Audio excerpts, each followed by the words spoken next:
Hey, what's up, guys? I'm Chris, and welcome to the Sky's the Limit Limitless event. Here at Sky's the Limit, our heart is to connect entrepreneurs to mentors, business development, and funding opportunities. And today, we get to hear an amazing conversation from a really cool entrepreneur right here on our platform. But before we get started, I want you to check out this video to see all about Sky's the Limit. Sky's the Limit is the best asset that has come up in the past year. Since 2021, they have been able to support Raise the Bar investments in capital for our business, allowing us to launch our first book, Holistic Money Mindset, Mental Preparation for Abundance. More importantly, they've provided social capital as well. The network within Sky's the Limit is immaculate. From the fellow entrepreneurs I'm able to connect with all the way to the amazing mentors from amazing organizations across the world. My advice to anyone on the fence about joining Sky's the Limit, just do it. My first 2 weeks on the platform, I was very determined to expose myself to the network and met with over 20 mentors. Now, pretty much everyone on my personal and professional mentor list comes from Sky's the Limit. With that being said, you never know until you try, so go ahead and bet on yourself and your business and get on Sky's the Limit. That was amazing. Man, I love each event we get to do and every story we get to hear. I'm excited to hear yours next. But for now, get ready for this month's Limitless conversation. Well, welcome everybody. Welcome to Limitless. My name is Chris, and I'm excited for today. We get the opportunity each month curate a conversation with some awesome entrepreneurs right here on the platform that's doing some amazing work in their space, and for us to get the opportunity to learn more about them and all that they do, but also a space of inspiration. Like, there's so many entrepreneurs on this platform with all different experiences that we all can learn from. One thing someone said to me yesterday is, we can all learn from someone because everyone has a different experience that we have. No matter we're in the same space, field, all those things, we can all learn from someone. So I'm excited to learn from my good friend Sean right here today. I'm excited to have it. We've got a chance to, I think, last year talk a little bit, and I'm excited to kind of hear from him, even from our last conversation, how everything is going. So Sean, how you feeling this morning? I don't know if it's morning your way or it's morning other people watching this, but how you feeling today? It's a good day so far. How about you? Hey man, I'm great. I get to have conversations today, so I feel good. I feel, I don't know. I got like some there are horses behind me, so I'm like ready to like really roll and so we get this rolling. So we're gonna jump right into it. I want to first, Sean, really talk around the inspiration. Well, first, before backtrack, tell us a little bit about what you do, and then we'll go into a little more inspiration and how that kind of transpired. All right. So what I'm working on now is I'm starting a nonprofit. It's called Wu Day Health and Combat. Basically, what it is, it's a one-stop holistic health healing shop. So I've been practicing and teaching martial arts for about 17 years. So that's a big part of what we do. Tai Chi, we have yoga, self-defense, Bakwa, Zingi, Qigong. I have a Reiki master that does healing. I have a massage therapist. We do therapeutic exercise. So it's all in one, all inclusive. And we're trying to keep it low cost to kind of combat the fact that nobody can afford healthcare anymore. And, insurance is skyrocketing in prices and everything. Yeah, no, that's special. That's special. I love it. And I want to go even deeper of how does this directly connect to you? Like, what inspiration, what put you in the space of understanding that this is a need and I personally want to fulfill it? Yeah, so I was in the military for about 4 years. When I was in basic training, first day of basic, they had us put on 73-pound rucksacks, soak our boots in hot water, and then we had to run 4 miles. Oh, Yeah. So my knees were shot after the first week. Yeah, when I got out, I could barely walk up and down the stairs. I had to crawl. So wow. I started, doing Tai Chi. After 6 months, I was able to walk up and down the stairs again. Yeah. And 4 years of physical therapy, medications, everything they were doing didn't work, but the Tai Chi did. So that motivated me. I started practicing, teaching, and I could see, how it helps people, especially elderly people, preventing falls, getting mobile again. Wow. So it was directly connected to your personal experience and realizing, this is something that benefited me. And understanding that most people probably weren't made aware of this is something that could benefit them, whether they're exactly in your space or in the military, or like you said, they became old, elderly, and they needed the space. In that, and knowing this is maybe a field that people aren't made aware of, what kind of what keeps you motivated day to day to like keep working on this business, even like because in any spaces of business, if people are watching in their journeys, everything is a process, right? Nothing is like, oh yeah, it blows up tomorrow. Like, and if it does, like, what water you drink? Because it's not in this. Like so, like what motivates you in that day to day to continue to take the business to the next level each and every day? So my motivation is a couple different things. So the biggest motivation is when you see how it helps somebody. Like, for example, we had a 92-year-old woman when I was teaching at a local YMCA. She couldn't even walk. She had a walker. She couldn't move, do anything. Yeah. So after a while of teaching and working with her, she was able to walk across back and forth a basketball court without falling, without losing her balance or anything. So Wow. after seeing how it helps people, Yeah. I mean, everybody should be doing it. Yeah. I mean, there's a benefit for everybody. So it's why wouldn't I want to do that? Why wouldn't I want to help people if I can? Wow. It's the personal touch, the stories that get you motivated. It's when Yes, you sir. see it works. It's like when you see, oh yeah, that's it. The long hours are worth it. The time and commitment is worth it when you actually able to see the product of your work. I love it. I love it. In your journey in this season, whether when you're on the field to starting this business, how have mentors and other entrepreneurs played a role in moving your business forward? So when I started looking up a nonprofit, because definitely wanted to make sure it was something that's affordable for everybody. It was, anywhere you look, you see that you have different options. There's fundraising, crowdfunding, and startup grants. Yeah. But startup grants really don't exist for nonprofits. That's just something that they tell you. So the struggle was trying to get into fundraising. Crowdfunding didn't work, and I was getting frustrated because I didn't know how to raise the funds. And actually, I believe you were the first person I spoke with Sky's the Limit, and you mentioned to me the one pager. So I put together a one pager. I handed it out. I started to get some help and some small donations and everything, which was great. So it's basically the entrepreneurs, you and the other people there at Sky's the Limit, showed me different ways where I can raise funds or um, bring awareness to people in regards to what we're doing and what we're trying to accomplish in a way where they felt more comfortable giving, because just crowdfunding asking for money isn't the right way. Yeah. No, and what would you say is like in that, like one of the biggest like challenges? Was it them not understanding the vision? What was you say was like the biggest like not getting to the understanding between you and the crowdfunder or the people in the community? What was the challenge for you? And in any ways that you were able to overcome that?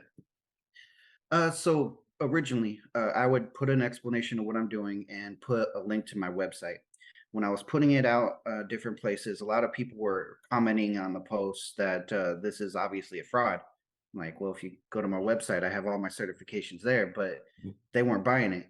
Yeah. So when I put together the one pager and it had all the information there, it had my name, my VP, and everything, then people were more willing to give versus just seeing a link and having to click on it because Yeah. they didn't want to go somewhere else is what it Right. went Right. down to. Yeah, it makes complete sense. I think in our world now, attention spans are continually decreasing. So as much as we can ABC and like here it is, what we provide, this is what it is. And most times, I remember when I worked for a nonprofit years ago, and they hired this company to basically tell them all the things that they weren't doing correctly. And one of the things they said about the website was like, this takes too long to get to the point of what you want people to get to. And I think that any spaces of our business, whether it be our website, social media, the one pager, we always got to be making sure everything consists of the details of what we're trying to convey, but it's concise in the way that anybody can understand the pipeline to how your business will function or what their role plays into it. So that I completely hear that. And what, as far as any inspiration you would suggest to people when it comes to your journey, your process when it comes to raising capital, what any words of wisdom that you would say, like, hey, I would look out for this, or I did this, didn't work, don't do this. What would you, any space you would suggest? Well, what I would suggest is don't be discouraged by people saying that you can't do it or you're not going to make it. I mean, no Yeah, matter where you come from, if you stay motivated and you run into a problem and you find another way to address the problem, usually you're going to end up finding a solution. yeah, But if you just give up when you have problems, then you're never going to make it. yeah. That's good. That's really good, Sean. My next question is, I want to go a little deeper. I'm gonna go a little more personal. How do you manage your time between working on the business and other aspects of your life? Yeah, it's difficult. There's a lot going on. So me personally, I'm trying to make time for training. I work a full-time job. I'm starting a nonprofit. I'm still occasionally teaching. I have kids, so there's always something going on. Yeah, So what I'm lucky for is I have an opportunity biweekly. I work from home. So when I'm working from home, I'm taking the time to look up grants, look up opportunities, speak with you guys, whatever is available to do to help grow my business. I've been focusing more on making it more tangible for people to do donations. What I mean by that is I'm offering something in return. So I published a couple books. I'm making t-shirts and necklaces and stuff so I can help myself fundraise. So all that happens usually during my work hours when I'm working from home, yeah, and then everything else I kind of got to fit in between. yeah. But I make time for everything. I don't know how I do it, but it happens. No, man, I get it. People ask me the same thing, and I really don't have a tangible answer. It's like I just know what my priorities are, and we just make sure we get locked in what we need to lock in. No, I absolutely love it, Sean. And if you're just joining in, my name's Chris. I'm here with my friend Sean.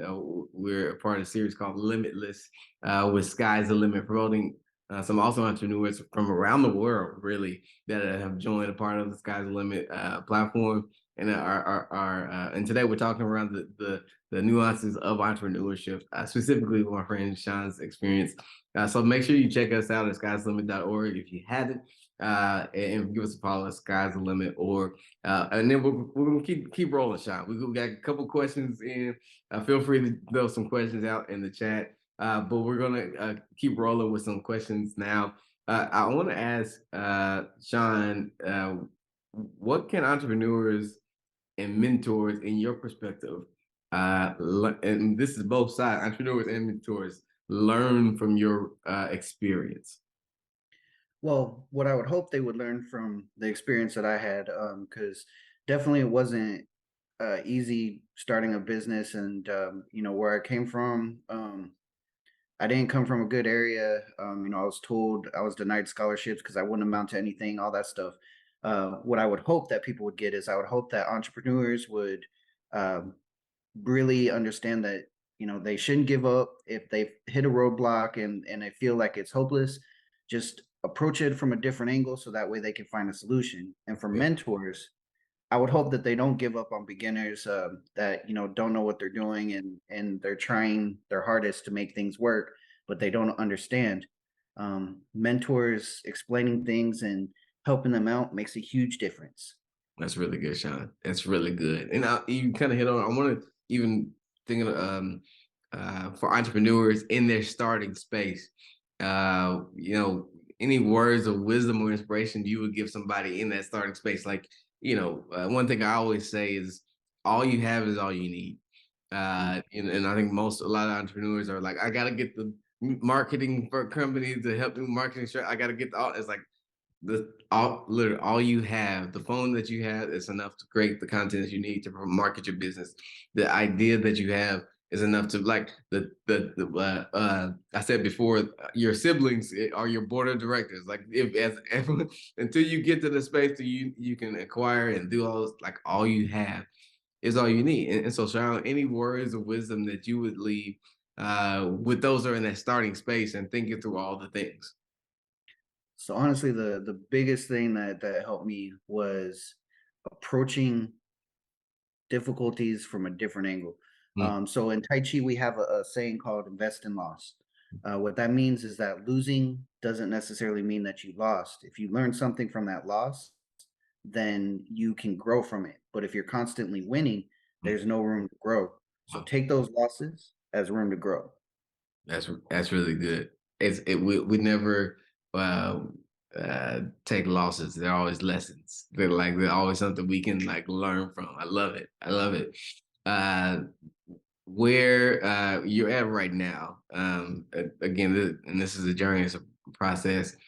Uh, what would you say you're most proud of your journey, or in the business? Like we were able to accomplish this, or we were able to jump this hurdle. What would you say you're most proud of in your journey? So I was pretty much ready to give up after the crowdfunding thing didn't work out, Yeah. and there was no such thing as a startup grant. So I was kind of feeling hopeless as far as raising funds. But after me and you had that conversation, and I started doing the one pager, I started getting donations.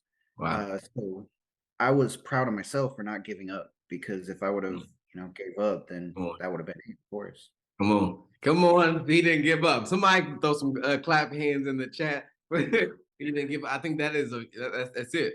I think uh, what's literally, I feel like I had so many conversations yesterday, but somebody mentioned that it was his father and their son. His son was starting a business and he was feeling like giving up. And the father said, just give it one more day. And he kept repeating this, like, just give it one more day. A day turned to a week, a month, and a year, and now he's in the position where his business is very profitable. But it was in that same essence of you still have something left in there. You still like there's still something left in the tank. There's still vision. There's still energy. There's still like this is not the place to drop off the ball. This is the space to keep dig deeper and grow this thing even further. So I love that, Sean. I love that you didn't give up. I love that you can then put your foot on the gas, and to give us the ability to have this conversation today. Man, this is great, Sean. For those, as we kind of wrap up, as you look into this year, what's some things that you guys are looking excited about for what you're doing this year, Sean? So this year, that we already have a few events set up, or we're gonna participate and have options for different fundraising. So there's a Czech Slovak festival that's local that we're gonna go to and advertise our book. Then after that, there's an Asian festival where I'm gonna be doing a Tai Chi demo, and we're going to be advertising the nonprofit, trying to raise funds there. I have an opportunity to apply for surplus land from the city, which I'm going to take advantage of as well. So everything feels like it's starting to come together. It's just getting out to these fundraisers and getting the word out to the public, and let them see, us in person Yeah. instead of just behind a screen. Yeah, yeah, I love it. I love it. Sean, to anybody who's watching who isn't a part of Sky's One platform and just watching on Instagram Live, Facebook Live, what would you say to them as far as encouraging them to join this space for entrepreneurs? So honestly, if I didn't have Sky's the Limit as a resource, I would have already have given up. I mean, it didn't feel like I was going to be able to do anything. I wasn't getting any donations. There wasn't any help. No, I mean, I was applying for different grants with local businesses like Walmart and everything was failing. But after I took the time and met with a few of the mentors with Sky's the Limit, I started getting some donations. Things started happening. People started to take notice of the nonprofit. So it makes a huge difference to have someone to talk to help you out, especially when you don't have that business knowledge or experience opening up a business. It definitely helps a lot. Bro, I love it. I love it so much. This is great. As we literally last question, any last words, inspiration, advice, motivation to anybody watching? Well, first, I do want to thank you, Paige Agawa and Deshara Benton. You guys are the mentors that I reached out to and helped me out. Definitely, if you're out there starting a nonprofit, Sky's the Limit is a good place to get some mentorship, advice, and help you get your priorities together so that way you can succeed. But again, invest in loss. If you're having a hard time, don't let that discourage you. Just approach it from a different angle until you find that path for success. But that's probably the best advice I can give anybody in business is don't That's give up. strong. That's strong, Sean. Thank you so much. Make some noise in the chat or clap with your hands at home and with your cousins and friends. Make some noise for Sean. Sean, thank you so much for sharing. This has been special. And I know and I hope that this kind of resonated with other entrepreneurs, really, Sean, around the world in their specific journeys in entrepreneurship. So if you're watching this again, make sure you join some skysthelimit.org. This is a space for entrepreneurs to connect and come alongside other entrepreneurs as well as volunteer mentors and help excel and grow your business. We do so by accomplishing milestones in your business and helping you accomplish milestones and with business development courses and language to really put your business in the space of capacity of growing, as well as some awesome funding opportunities monthly. So make sure you join skyslimit.org. Tap back in each month for Limitless. You don't want to miss a single episode. Some amazing entrepreneurs from all around the world. So one more thank you to Sean. Sean, it's been a pleasure hanging out with you today, and hope this 2023 is your best year yet. So we'll talk soon. Everybody have a great rest of the day. Bye. All right, thank you. What just happened? Like I have a notebook full of notes. Like my head is about to explode. That conversation was amazing, and I'm excited for what it'll do in and through your business. Make sure you stay tapped into all that Sky's the Limit has to offer. Check out the funding tab at the top of your page for every month's family and friend grant. Meet new people, connect with new entrepreneurs, connect with new volunteer mentors.